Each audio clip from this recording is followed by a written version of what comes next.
Hanamkonda 1:30 ticket. ఓ ticket అన్నా. అరే చిల్లరేరా bye. లేవన్నా. సరే యాడికి? జాస్తిపల్లి. ఎస్, జాస్తిపల్లి. ఇప్పటివరకు నేను మీకు సబ్మిట్ చేసిందంతా ఈ జాస్తిపల్లిలో ఉంది సార్. ఈ డేటా అంతా నేను 2 months నుంచి అల్లై చేస్తున్నాను సార్. దాన్ని బట్టి చూస్తుంటే ఈ ఒక్క టెంపుల్లోనే చాలా రహస్యాలు ఉన్నాయి sir. Good work Prakash. Thank you sir. Data అంత బాగానే కలెక్ట్ చేశావు.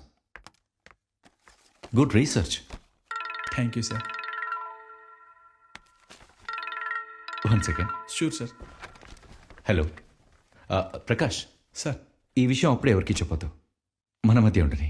అదేంటి సార్, ఇంత పెద్ద రహస్యాన్ని సైలెంట్గా ఉంచమంటున్నారు? గవర్నమెంట్కి ఇన్ఫార్మ్ చేస్తే పెద్ద బ్రేకింగ్ న్యూస్ అవుతుంది.